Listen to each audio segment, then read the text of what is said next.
Hello दोस्तों, स्वागत है आप सभी का अतुल्य आर्य ऑनलाइन क्लासेस में। दोस्तों रीट एसएसटी की जो अपनी डेली टेस्ट सीरीज चल रही है, आज अपने उसके अंदर बात करेंगे खनिज और ऊर्जा संसाधन के विषय में। दोस्तों ये जो टॉपिक है वो आपका यूनिट नंबर 7 से है और इस 7वीं यूनिट के इस टॉपिक से अपने आज कुल 30 ऑब्जेक्टिव क्वेश्चंस के विषय में बात करने वाले हैं। देखिएगा दोस्तों, ये है हमारी यूनिट नंबर 7 जिसे अपने देख रहे हैं। ये 7वीं यूनिट है दोस्तों। ये 6ठी यूनिट थी अपनी जो कंप्लीट हो चुकी है। 7वीं यूनिट के अंदर देखिएगा दोस्तों, हमने संसाधनों के प्रकार, संसाधन संरक्षण और मृदा को देख लिया था। आज अपने खनिज और ऊर्जा संसाधन के विषय में बात करने वाले हैं।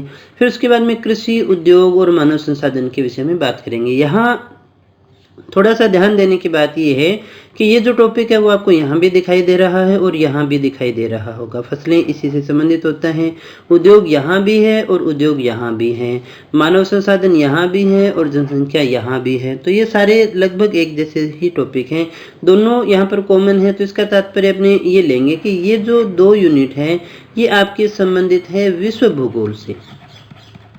कौन से भूगोल से? विश्व भूगोल से संबंधित है, इसलिए अपने विश्व से संबंधित प्रश्नों को देखेंगे। लेकिन ये जो है आपके ये भारत के भूगोल की यूनिट है, तो यहाँ पर अपने भारतीय कृषि, फसलों और उद्योगों, परिवहन और भारतीय जनसंख्या के विषय में अपने बात करेंगे दोस्तों। तो यहाँ हम जो भी आज देखने वाले हैं, यहाँ भी देखेंगे, वो सारा का सारा वैश्विक जो हमारा स्तर है वहाँ तक अपनी बात करेंगे दोस्तों। इसके अलावा दोस्तों मैं आपको बता दूं कि ये जो आपकी 6 यूनिट है उनके टेस्ट कंप्लीट हो गए। ये और ये इन दोनों यूनिट के टेस्ट भी आपके हो चुके हैं दोस्तों। इसके अलावा रीट एसएसटी का लगभग आपका सिलेबस कंप्लीट हो चुका है। कोई 2-3 टॉपिक आपके राजस्थान इतिहास के बचे हैं। अगर आपने सिलेबस अभी तक पूरा नहीं किया है तो नीचे डिस्क्रिप्शन में आपको प्लेलिस्ट का लिंक मिल जाएगा, वहां पर जाकर के आप सामाजिक का सिलेबस पूरा कर सकते हैं। आप साथ ही साथ जो साइकोलॉजी है उसका सिलेबस भी पूरा कर सकते हैं और हिंदी का बहुत सारा मैटर भी कर सकते हैं दोस्तों। तो दोस्तों एक और बात मैं आपको फिर से याद दिला दूं कि सोमवार से शनिवार तक, सोमवार से लेकर के शनिवार तक आपके जो भी टेस्ट होते हैं, टेस्ट में जो भी मैटर आप पढ़ते हैं उसका एक मेजर टेस्ट हर संडे को लिया जाता है और ये जो संडे का टेस्ट है वो आपका एग्जाम तक चलता रहने वाला है दोस्तों। तो इसलिए संडे तक, शनिवार तक जो भी आप पढ़ते हैं उसका रिवाइज करें अच्छे से और संडे को आप चेक कर सकते हैं कि पिछले एक वीक की आपकी परफॉर्मेंस क्या रही है, आपने क्या याद किया है, कितना याद किया है दोस्तों। तो इसमें भी भाग आप ले सकते हैं। एंड्रॉयड एप्लीकेशन पर ये आपको टेस्ट मिलेगा और बिल्कुल फ्री ऑफ कॉस्ट है, वहाँ जाकर के आप इस टेस्ट को दे सकते हैं। लिंक वगैरह जो है वो सारे के सारे डिस्क्रिप्शन में आपको मिल जाएंगे, वहाँ से आप इसे इंस्टॉल कर सकते हैं दोस्तों। तो चलिएगा शुरू करते हैं आज के टेस्ट को। देखते हैं आज का हमारा पहला प्रश्न जो है वो कौन सा है। आज का हमारा पहला प्रश्न है, निम्न में से कौन सा खनिज अपक्षयित पदार्थ के अवशिष्ट भाग को त्यागता हुआ चट्टानों के अपघटन से बनता है? ये प्रोसेस बताई गई है। कोयला बनता है, बॉक्साइट बनता है, सोना बनता है या फिर जस्ता बनता है दोस्तों। कौन सा खनिज है अपक्षयित पदार्थ के अवशिष्ट भाग को त्यागता हुआ चट्टानों का जब अपघटन होता है तो उससे बनता है? तो दोस्तों सही आंसर क्या होगा? कोयला, बॉक्साइट, सोना या जस्ता। तो हमारा जो सही आंसर है वो है बॉक्साइट। ये कौन सा खनिज है? ये बॉक्साइट होता है दोस्तों। बात करें अगले प्रश्न की। दूसरा हमारा प्रश्न है, झारखंड में स्थित कोडरमा निम्न में से किस खनिज का अग्रणी उत्पादक है? बॉक्साइट का, अभ्रक का, लौह अयस्क का या फिर तांबे का? हमें बताना है झारखंड में स्थित कोडरमा जो है वो किस खनिज का अग्रणी उत्पादक माना जाएगा। किसका माना जाएगा दोस्तों? सही आंसर हमारा क्या है? तो सही आंसर है हमारा अभ्रक। ये अभ्रक के लिए जाना जाता है दोस्तों। अगले प्रश्न की बात करें। तीसरा हमारा प्रश्न है, निम्न चट्टानों में से किस चट्टान के स्तरों में खनिजों का निक्षेपण और संचयन होता है? हमें यहाँ जो चट्टान दी गई है उनमें से पहचानना है कि वो कौन सी चट्टान है जिसके स्तरों में खनिजों का निक्षेपण होता है और संचयन होता है दोस्तों। ऑप्शन है हमारे पास में तलछटी चट्टानें, कायांतरी चट्टानें, आग्नेय चट्टानें या फिर इनमें से कोई नहीं।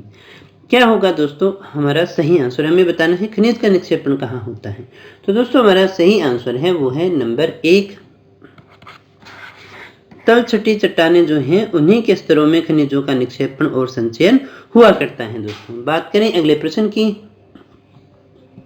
चौथा हमारा प्रश्न है, मोनाजाइट रेत। कौन सी रेत की बात कर रहे हैं? मोनाजाइट रेत में कौन सा खनिज हमें मिलता है दोस्तों? कौन सा मिलता है? खनिज तेल मिलता है, यूरेनियम मिलता है, थोरियम मिलता है या फिर कोयला मिलता है। मोनाजाइट जो रेत है उसमें हमें कौन सा खनिज प्राप्त होता है? खनिज तेल, यूरेनियम, थोरियम या फिर कोयला। क्या है दोस्तों सही आंसर? तो हमारा सही आंसर जो है वो है थोरियम। थोरियम कहाँ निकलता है? थोरियम आपको मिलेगा मोनाजाइट रेत में। बात करें अगले प्रश्न की, पांचवा हमारा प्रश्न है लौह खनिज कौन सा नहीं है? लौह नहीं है तो फिर अलोह है, ये हमें छांटना है। लौह खनिज वो होते हैं जिनमें लौह की प्रधानता होगी, अलोह में लौह नहीं होता। लौह अयस्क, मैंगनीज, निकल या फिर बॉक्साइट। कौन सा लौह खनिज की श्रेणी में नहीं आता है? कौन सा नहीं आता? लौह अयस्क, मैंगनीज, निकल या फिर बॉक्साइट। तो दोस्तों सही आंसर है हमारा वो है बॉक्साइट।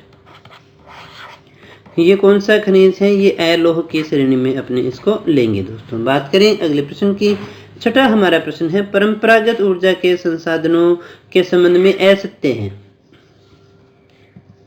इनका उपयोग बहुत पहले से किया जा रहा है, ये प्रदूषण का कारण बनते हैं, ये कभी न खत्म होने वाले साधन हैं, इन साधनों के उपयोग में भारी व्यय शामिल होता है दोस्तों। क्या होगा सही आंसर? परंपरागत ऊर्जा के साधनों के संबंध में असत्य बताना है हमें, जो बात गलत है। तो दोस्तों सही आंसर है हमारा नंबर 3, ये कभी न खत्म होने वाले साधन हैं। अब देखिएगा परंपरागत कौन सी होंगी? जो परंपरा से चले हुए आ रही हैं, यानी जिनका उपयोग बहुत पहले से किया जा रहा है। दूसरी बात, पहले से जैसे पेट्रोल, डीजल वगैरह है, तो ये प्रदूषण का कारण बनते भी हैं। और ये कभी न खत्म होने वाले हैं क्या? नहीं, ये खत्म होने वाले हैं, ये समाप्य की श्रेणी में आते हैं। सस्ता है क्या पेट्रोल? नहीं है ना, तो फिर क्या होगा? इनके उपयोग में भारी व्यय भी शामिल होता है। जबकि सौर ऊर्जा है, सौर ऊर्जा में व्यय कम है या ज़्यादा है? कम है, तो इसलिए हम इसे शामिल करते हैं दोस्तों। बात करें अगले प्रश्न की, गैर परंपरागत ऊर्जा का साधन नहीं है। हमें बताना है गैर परंपरागत ऊर्जा का साधन नहीं है, तो फिर कौन सा है वो परंपरागत है। अब हमें यही छांटना है दोस्तों। गैर परंपरागत कौन सा? यानी जो परंपरा से चला हुआ आ रहा नहीं है, जिनके खोज अभी हुई है, अभी अपने प्रयोग करना शुरू किया है। ताप, भूतापीय, पवन ऊर्जा, ज्वारीय ऊर्जा, प्राकृतिक गैस। कौन सा है दोस्तों? सही आंसर है हमारा नंबर 4, प्राकृतिक गैस समाप्य है और परंपरागत की श्रेणी में भी आता है। बात करें अगले प्रश्न की, भारत को अब विश्व में पवन महाशक्ति का दर्जा प्राप्त है। भारत में पवन ऊर्जा फार्म के विशालतम पेटी राज्य में नागरकोइल से मदुरई तक अवस्थित है। इस राज्य का नाम बताना है। तमिलनाडु है, राजस्थान है, मध्य प्रदेश है या फिर उत्तर प्रदेश है। कौन सी है दोस्तों? कौन से राज्य में नागरकोइल से मदुरई तक अवस्थित पेटी है? राजस्थान तो वैसे भी नहीं हो सकता, ऐसे नाम है ही नहीं। यूपी में भी आपको नहीं मिलेंगे, तो फिर बचे कौन से? इन दोनों में से निकालना है।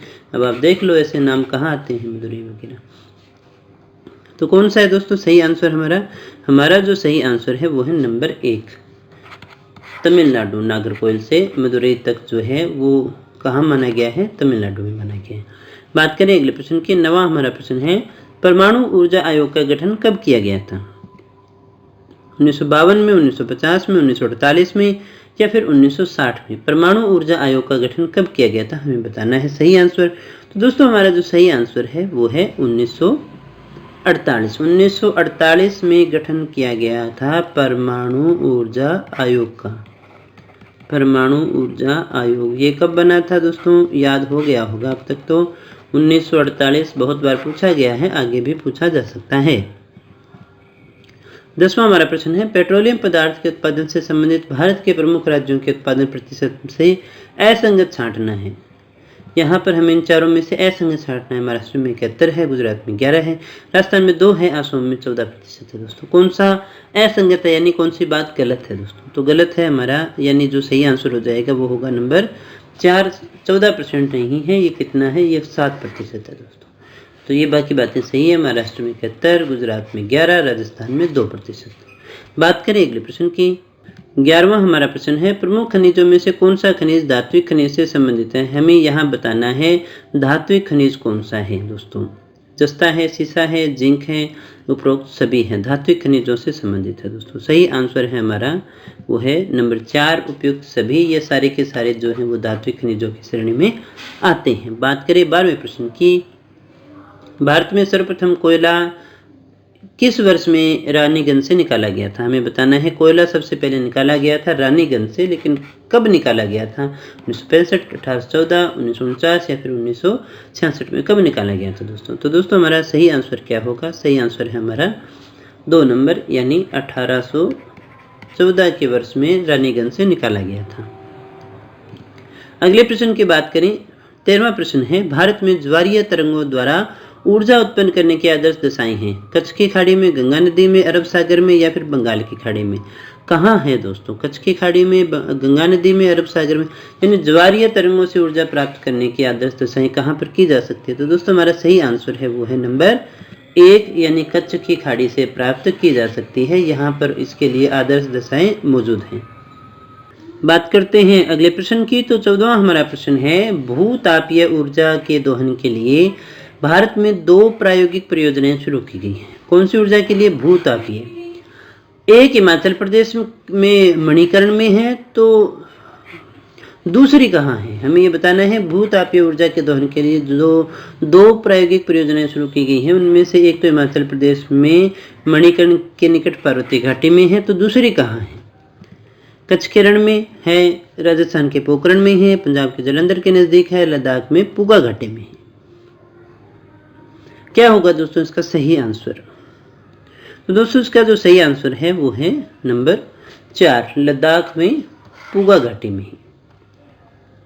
बात करें अगले प्रश्न की। 15वां हमारा प्रश्न है, आधुनिक औद्योगिकीकरण के सूत्रपात का श्रेय निम्न में से किस ऊर्जा संसाधन को जाता है? यानी औद्योगिकीकरण प्रारंभ हुआ, या फिर हम ऐसा भी कहें औद्योगिक क्रांति में सबसे बड़ा योगदान किसका था, तो भी वही आंसर होना चाहिए। जल विद्युत है, आणविक खनिज है, कोयला है या फिर गैर परंपरागत ऊर्जा है, जिसके कारण औद्योगिकीकरण संभव हो पाया दोस्तों। तो कौन सा था? तो दोस्तों सही आंसर है हमारा नंबर 3, कोयला। कोयला इसका सबसे बड़ा कारण माना जाता है। ये ऊर्जा का एक बहुत बड़ा संसाधन भी है। बात करें 16वें प्रश्न की। निम्न में से विश्व का कौन सा देश तांबा उत्पादन में अग्रणी है? तांबा उत्पादन में अग्रणी माना जाता है दक्षिणी अफ्रीका को, चिली को, ऑस्ट्रेलिया को या फिर घाना को। दोस्तों किसको माना जाएगा? दक्षिणी अफ्रीका, चिली, ऑस्ट्रेलिया या फिर घाना? तो दोस्तों हमारा जो सही आंसर है वो है 2 नंबर, चिली को माना जाता है। कौन सा है? चिली। बात करें अगले प्रश्न की। 17वां हमारा प्रश्न है, कौन सा परंपरागत ऊर्जा का स्रोत नहीं है? हमें बताना है परंपरागत ऊर्जा का स्रोत कौन सा नहीं है। भूतापीय ऊर्जा, पेट्रोलियम, जल विद्युत या फिर प्राकृतिक गैस। कौन सा परंपरागत ऊर्जा का स्रोत नहीं है? यानी परंपरागत ऊर्जा का स्रोत इनमें से कौन सा नहीं है दोस्तों? भूतापीय, पेट्रोलियम, जल विद्युत या फिर प्राकृतिक गैस? तो दोस्तों हमारा जो सही आंसर है वो है 1 नंबर, भूतापीय ऊर्जा। ये जो है वो परंपरागत नहीं है। ये कौन से में आता है? गैर परंपरागत से है, क्योंकि हम इसका परंपरा से, पुराने समय से हम इसका लगातार उपयोग नहीं कर रहे हैं। इनका उपयोग अभी होने लगा है। इस बात को अच्छे से समझ लीजिएगा। परंपरागत का हम तात्पर्य लेंगे जो अपने पुराने समय से यूज करते हुए आ रहे हैं, उनको काम में ले रहे हैं। और गैर परंपरागत वो होंगे जिनकी खोज अभी हुई है, अभी अभी हमने जिनको काम में लेना शुरू किया गया है दोस्तों। 18वां प्रश्न है हमारा, निम्न में से कौन सा एक धात्विक खनिज नहीं है? हमें इनमें से बताना है धात्विक खनिज कौन सा नहीं है। बॉक्साइट, तांबा, क्रोमाइट या फिर अभ्रक। कौन सा धात्विक खनिज नहीं है? तो दोस्तों हमारा सही आंसर है वो है 4 नंबर, अभ्रक जो है वो धात्विक खनिजों की श्रेणी में नहीं आता है दोस्तों। ये एक ईंधन खनिज माना जाता है, अज्वलित ईंधन खनिज अपने इसको मानते हैं। ये जो भी बड़ी भट्टियां हैं वहाँ पर इसको उपयोग किया जाता है दीवारें बनाने के लिए, क्योंकि ये ऊष्मारोधी होता है, बहुत अधिक टेम्परेचर को ये सहन कर सकता है दोस्तों। बात करें 19वें प्रश्न की। खनिज से संबंधित असत्य कथन है, यानी खनिज से संबंधित असत्य बात कौन से है? खनिज अनवीकरण संसाधन है, खनिजों के निर्माण और संचयन में हजारों वर्षों का समय लगता है, धातुओं के पुनर्चक्रण द्वारा खनिज संसाधनों को संरक्षित नहीं किया जा सकता है, मानवीय उपभोग की दर की तुलना में निर्माण की दर बहुत धीमी है। असत्य बताना है दोस्तों, गलत बात कौन सी है? ध्यान से पढ़िएगा चारों ऑप्शन और फिर आंसर करने की कोशिश कीजिएगा दोस्तों। तो दोस्तों हमारा जो सही आंसर है वो है नंबर 3। ये बात असत्य है दोस्तों, क्योंकि धातुओं के पुनर्चक्रण द्वारा खनिज संसाधनों को संरक्षित किया जा सकता है। नहीं वाला हमें नहीं डालना था। खनिज अनवीकरणीय संसाधन है, बिल्कुल सही बात है। इनका नवीनीकरण अपने नहीं कर सकते। इनके निर्माण में हजारों वर्षों का समय लग जाता है और जिस गति से इनका उपभोग हो रहा है उसी गति से जो है इनका निर्माण भी नहीं हो रहा है दोस्तों। बात करें अगले प्रश्न की 20वां, शैल जिनसे खनिजों का खनन किया जाता है उसे हम क्या कहते हैं?